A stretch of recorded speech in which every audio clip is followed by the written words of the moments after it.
My name is Shamini, and I'm the Executive Director of the Asian Forum for Human Rights and Development, better known as Forum Asia. We're a network of 81 member organizations spread across 21 countries in the Asian region. The reason we exist is for the promotion and protection of human rights in Asia and beyond. In 2020, South Asia program conducted a series of webinars during the pandemic, focusing on the effect of COVID-19 in South Asia on human rights activism. We had a very participatory and inclusive webinars in where all walks of life were got opportunity to put their views and express their solidarity during the pandemic. We have documented increasing cases of police excess during the COVID-19 pandemic across South Asia, and more importantly, a sense of impunity continues to prevail. The regional human rights mechanism that Forum Asia is advocating to be established in South Asia will act as a bridge between the existing national mechanisms and international human rights mechanisms.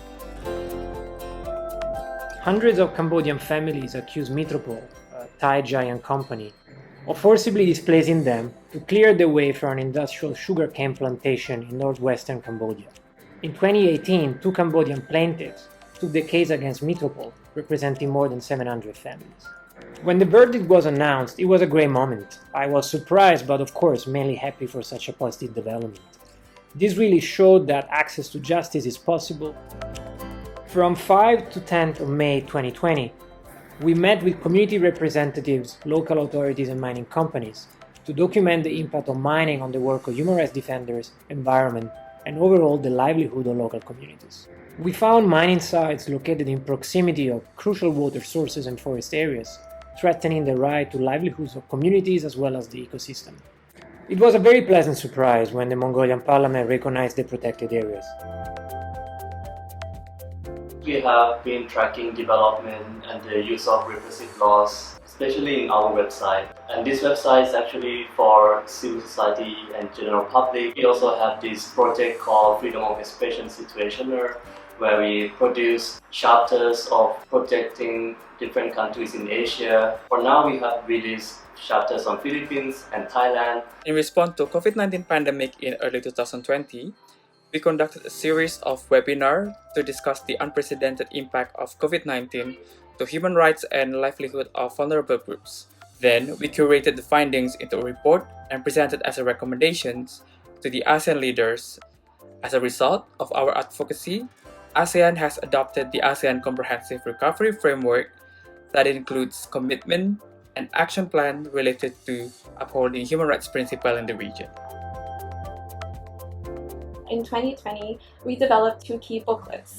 One explains the roles and rights HRDs have, as well as the tools they can access to ensure their protection in a clear and accessible way.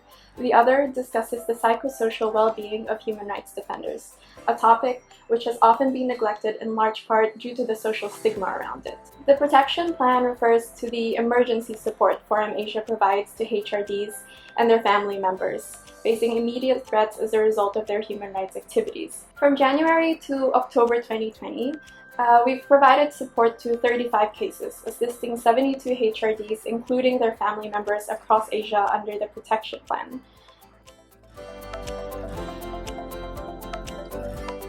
In 2018, the UN-mandated fact-finding mission came out with a report which found credible evidence of genocide against Rohingya and war crimes and crimes against humanity and other ethnic minorities. Our work has been to advocate for greater international action to ensure accountability for these crimes through international processes.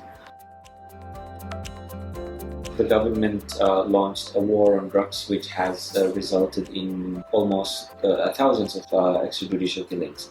And none of these cases have been investigated and no one has been held accountable for these crimes. One of the main objectives of Forum Asia's advocacy on the Philippines has been to increase the visibility of the human rights violations that's going on in the country and to advocate for greater international action. It's very important for us to engage with NHRIs because NHRIs, they're still considered to be the domestic recourse mechanism for the protection of human rights in the respective country. And NHRIs are also very instrumental in fostering the culture of human rights, not only in a national level, but also on a regional and international level. This year, we continued our work and engagement on ensuring that the newly established NHRI in Taiwan is Paris Principle compliant. And we also supported civil society in Thailand to advocate for a more Paris Principle compliant NHRI. The role of this planning, monitoring, and evaluation program in Forum Asia is to develop systems and tools which ultimately lead to increasing accountability to our important stakeholders. In the annual planning workshop this year, we adopt the participatory methods, which gives more space to reflect our plan and also gives more space for the plan to the next years. We visited our monitoring and reporting tools, which led to submission of over 50 donor reports. This reflected in the true extension of our projects and more strategic relations.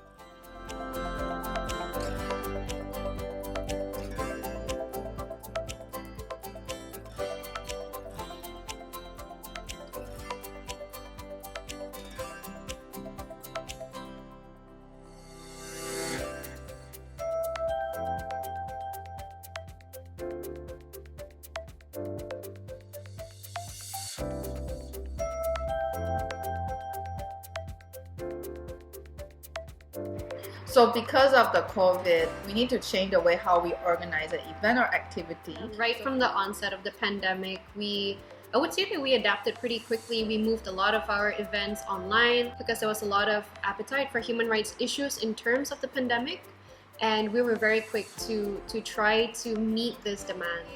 This year in May, we were launching a Story of Change video. The video was about dignified menstruation in Nepal, how the activists in Nepal were fighting to demand for their rights, and how the government actually they decided to ban menstrual XL.